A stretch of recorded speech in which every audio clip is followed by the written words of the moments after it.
período da gente, que a gente está iniciando, né, o período de inverno, a gente tem várias doenças que são ligadas à sazonalidade, né, desse período.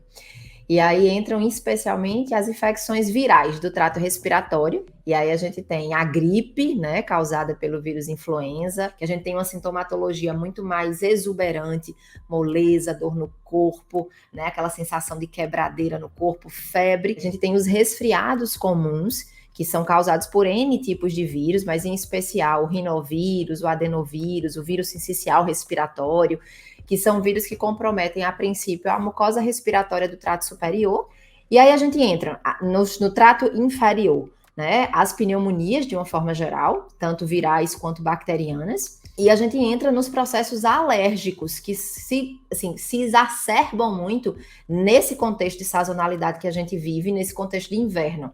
Então, as rinites, as asmas, e em paralelo a tudo isso, nos últimos 2 anos aí a gente vive essa pandemia ainda de Covid, a gente ainda entra a Covid nesse contexto. Já se cogita, já se fala no tema, né, da 4ª onda da Covid, casos muito mais ligados a trato superior, casos de quadro gripal simples, com irritações na garganta, com coriza, com obstrução nasal, com dor de cabeça, mas a gente sempre ressalta o cuidado e a preocupação com o agravamento desses casos. Pensando em influenza mesmo, no contexto da gripe, a gente lembra que a gente está em período vacinal, a gente ainda não alcançou o que a gente deve alcançar, né, que se espera de cobertura vacinal, que a gente sempre preconiza o Ministério da Saúde em torno de 90% de cobertura vacinal. Doutora, mas eu tomo a vacina e mesmo assim eu gripo. Sim, a vacina, ela é para o vírus influenza. As cepas do ano anterior sempre são avaliadas e é feita uma vacina anual para os vírus, especialmente da gripe, que são os vírus influenza A, influenza B. Então, os resfriados comuns, eles vão continuar acontecendo. Iniciou o quadro gripal, a gente precisa evitar o contato com outras pessoas, para evitar esse contágio, em especial com as pessoas do grupo de risco, que são aquelas pessoas que têm uma imunidade mais baixa, os idosos, as crianças muito pequenas, né? Os pacientes que estão fazendo algum tipo de tratamento de doença crônica ou são portadores de doença crônica. Falando um pouquinho da população pediátrica, né?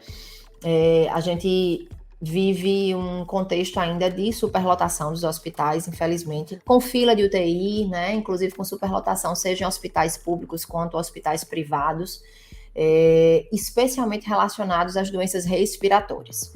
Dentro da faixa etária pediátrica, a gente chama muita atenção para a gravidade dos quadros respiratórios ligados especialmente à bronquiolite, né?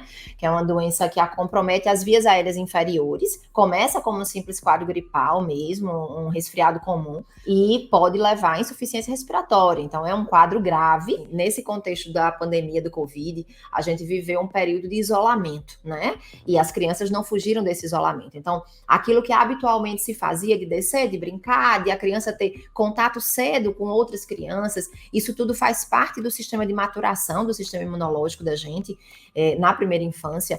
As crianças não viveram, ficaram reclusas em casa com seus pais. Essa volta ao convívio, essa volta ao parquinho, às festinhas, à escola, tudo isso que a gente está vivendo do início do ano para cá, principalmente, tem gerado, a gente tem recebido nos consultórios, nas urgências, muito mais crianças doentes.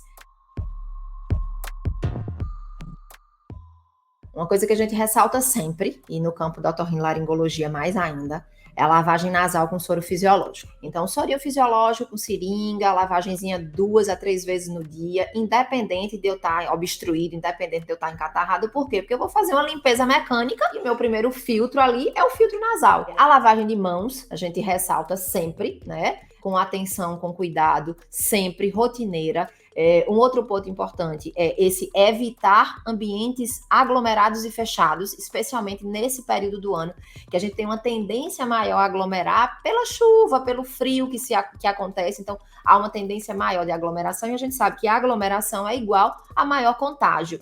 Então, sempre dá preferência por atividades, sempre que possível, nesse período de inverno, atividades ao ar livre, em especial com as crianças. Um outro ponto a gente ressalta em relação a calendário vacinal. Então, atualizar calendário vacinal, especialmente na infância, é fundamental. Dentro dos pacientes portadores de processos alérgicos, evitar mofo, poeira, então ter muito cuidado em casa. Recife é uma cidade extremamente úmida, é muito comum a gente ter mofo nas roupas, mofo no guarda-roupa, na parte de trás que fica em contato com a parede, fazer uma limpezazinha, usar substâncias como vinagre, como água sanitária, que removem essa camada de mofo, para evitar esse contato. A gente lembra da empatia, né? Eu cuido de mim e cuido do outro. Então, esse cuidado ele deve se manter sempre.